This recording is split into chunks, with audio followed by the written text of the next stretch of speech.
बिस्मिल्लाहिर्रहमानिर्रहीम नहमदुहु व नुसल्ली व नुसल्लिमु अला रसूलिहिल करीम। आज के अखबारात में शायद सुर्खियों के साथ ये न्यूयॉर्क टाइम्स की ख़बर जो है शाये की गई है। मोदी फिर बेनकाब तीसरी मरतबा इलेक्शन जीत कर भारत को हिंदू मुल्क करार देने की साजिश पकड़ी गई। बीजेपी के इक़्तिदार में आने के बाद भारत में मजहबी शिद्दत पसंदी और अक़लियतों के ख़िलाफ़ रुझानात में शदीद इजाफ़ा हुआ। मुसलमानों के ख़िलाफ़ जराइम पर सज़ा का कोई रवाज नहीं। भारतीय वज़ीर-ए-आज़म ने जानबूझकर मुसलमान मुखालिफ कवानीन बनाए। मीडिया को कंट्रोल करने के लिए एमरजेंसी पावर्स का सहारा लिया। अमरीकी टाइम्स ने मोदी का मंसूबा बेनकाब कर दिया। जब से मोदी इंडिया में वज़ीर-ए-आज़म बना है, इंडिया में हिंदू शिद्दत पसंदी में बेपनाह इजाफ़ा हुआ। अक़लियतों पर जुल्म हुआ। ईसाइयों को मारा गया, गिरजे जलाए गए, मुसलमानों को मारा गया, मस्जिदें जलाई गईं। बाबरी मस्जिद वाला मसला इसके दौर में आके ख़ास करके अदालतों को प्रेशराइज़ करके मुसलमानों के ख़िलाफ़ फ़ैसले दिलवाए गए। और आए दिन अब तो बहुत सारे शहरों से ख़बरें आती हैं इंडिया के कि अज़ान ऊंची कहने की इजाज़त नहीं दे रहे, या मार कुटाई करते हैं, मुसलमानों पर जुल्म करते हैं। अब बहुत सारी बच्चियां जो स्कूल कॉलेज जाती हैं और हिजाब करती हैं, उनके ख़िलाफ़ कार्रवाइयाँ होती हैं। लड़के उनको तंग करते हैं, पुलिस उन लड़कों का साथ देती है। कोई इदारा ऐसा नहीं है जो मुसलमानों को और दीगर अक़लियतों को तहफ़्फ़ुज़ दे। हत्ता कि सिख बरादरी भी अब बेइंतहा परेशान है और पूरी दुनिया में जगह जगह खालिस्तान के लिए रेफ़रेंडम करवा रही। कनाडा में, बरतानिया में, अमेरिका में, मुख्तलिफ़ ममालिक में, यूरोप में। और उस रेफ़रेंडम के ज़रिए वो दुनिया के ज़मीर को झंझोड़ रहे हैं कि दुनिया बेदार हो जाए और हमें हमारा हक़ दिलाए। यानी एक बहुत बड़ी तादाद और एक पूरा इलाका पंजाब का, जहाँ ज़्यादातर सिख आबाद हैं, वहाँ भी हिंदू हुकूमत कर रहा है, हिंदू की मर्ज़ी चल रही है। यहाँ तो कोई मसला नहीं था इतना बड़ा, लेकिन इंडिया ने इसे सियासी मसला बनवा के अब मशरक़ी पाकिस्तान का एक बाजू काट कर उसे अलग कर दिया और अक़वाम आलम ने उसका साथ दिया। लेकिन यहाँ इंसानी हकूक़, मज़ाहिब का एहतराम और जुल्म और सितम जो हो रहा है, इस पर कोई इदारा भी कभी कभी कहीं से आवाज़ आती है तो ख़ामोश करवा दी जाती, आवाज़ दबा दी जाती। जितने बड़े इदारे हैं, चूँकि इंडिया की लॉबी उनमें काम करती है, इंडियन लॉबी तगड़ी है, और कोई मुल्क जुर्रत नहीं करता कि वो इंडिया के ख़िलाफ़ बात करे या इंडिया के ख़िलाफ़ आवाज़ उठाए। सबको अपनी अपनी तिजारत का, अपने अपने बिज़नेस का मसला है। अगर यही काम कहीं पाकिस्तान में हो जाए, तो छोटा मोटा वाक़या पाकिस्तान में अपना आपस का ही इनका हो जाए, तो उसे अक़लियतों पे जुल्म करार दे के, अक़लियतों के ख़िलाफ़ इंतकाम करार दे के पूरी दुनिया का मीडिया उछालता भी है, और पूरी दुनिया का मीडिया पाकिस्तान के ख़िलाफ़ प्रोपेगंडा भी करता है, और उस इंतहा पसंदी को इस्लाम के साथ जोड़ा जाता है। अब मोदी की इंतहा पसंदी को कोई भी हिंदुज़म के साथ नहीं जोड़ रहा कि हिंदू कितना ज़ालिम है, किस तरह जुल्म कर रहा है मुसलमान और दीगर अक़लियतों पे। इस पे कोई भी नहीं बोलने के लिए तैयार। इस पे सब खामोश, सब को सांप सूंघ जाता है। और ख़ास करके मेरा गिला आलमी इदारों से तो है ही है।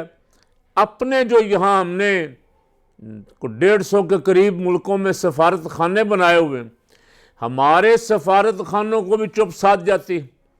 यहाँ ये वारिस का मसला ननकाना में हुआ, उसने एक दफ़ा कुरान पाक की बेहुरमती की, कई महीने तक बंद रहा, फिर आग कर दिया गया, फिर जाके उसने वही कुछ किया, कुरान पाक की और आग की बेहुरमती की, उस पर तस्वीरें लगाई और पूरे शहर में फैलाईं।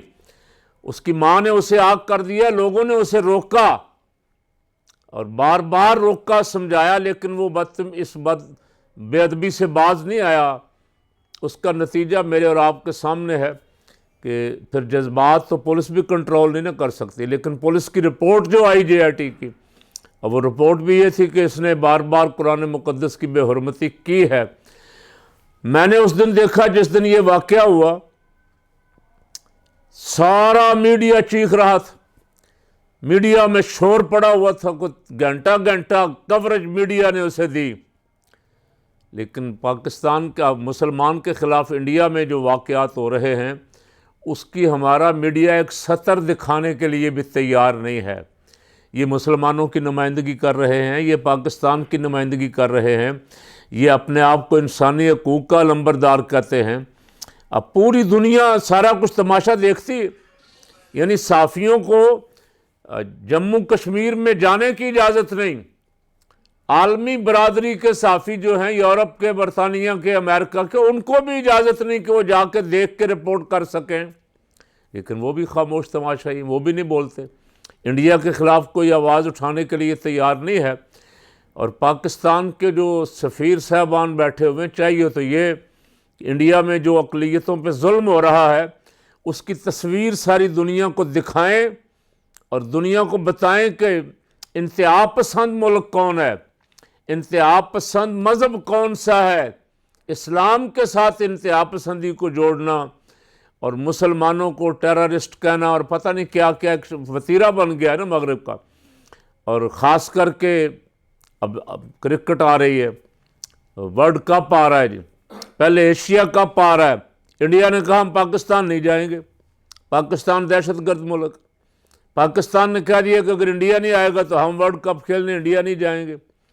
तो इस पे कोई बोलने के लिए तैयार नहीं। इस पे हमारा जो नजम सेठी बैठा हुआ है, वो भी अभी तक तो मुझे लगता है कि वो भी बूट पॉलिश करने की कोशिश करेगा मोदी के आखिरी दिनों में कि हम किसी न किसी तरह जाएं वर्ल्ड कप खेलने के लिए। यानी हम खुद ही तैयार नहीं हैं कि उसका ये मकरूह चेहरा लोगों को दिखाएं। उसने पाकिस्तान पे हमला किया, उसका पायलट मारा गया, जहाज़ गिराया गया, और अभिनंदन उसका वो क्या इससे पहले जासूस पकड़ा गया, वो अभी तक पाकिस्तान की कस्टडी में है।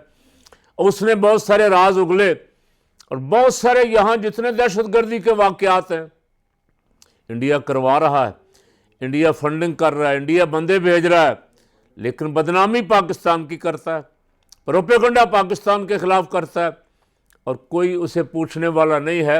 यहाँ जो बड़ी बड़ी कुर्सियों पे बैठे हुए हैं, जो 86 रुकनी काबीना है, इनमें से कोई एक भी ये महसूस नहीं करता कि मेरी जिम्मेदारी भी एज ए पाकिस्तानी, चले एज ए मुसलमान ने सही, as a Pakistani India Pakistan का दुश्मन है, अजली अबदी दुश्मन। उसके खिलाफ कोई बंदा महसूस नहीं करता कि मेरी जिम्मेदारी मैं बोलूं। ख्वाजा आसिफ खामोश, राना सनाउल्लाह खामोश, शहबाज शरीफ खामोश, आसन इकबाल खामोश, मरियम औरंगज़ेब, मरियम सफदर। क्यों? सबके इंटरेस्ट है अपने अपने, सबके अपने अपने बिजनेस है इंडिया के साथ। इंडिया इनके लिए लॉबिंग करता है। ये इंडिया के खिलाफ बोलेंगे तो इनकी एक लॉबी ख़त्म हो जाएगी। ये इक़्तिदार में इंटरनेशनल इस्टेब्लिशमेंट को इस्तेमाल करते हैं इंडिया के थ्रू, मोदी के ज़रिए। इसलिए ये इंडिया में होने वाले जुल्म पे खामोश तमाशाई बने रहते हैं। तो पाकिस्तान की आवाज़ कौन बनेगा? एक वक्त था कि फ़ौज का बयानिया, फ़ौज से मुराद जो हमारे चोटी के जर्नैल होते थे, 2-4 ऊपर वाले ओहदों पे, हमेशा इंडिया को ठोक के जवाब देने वाला था।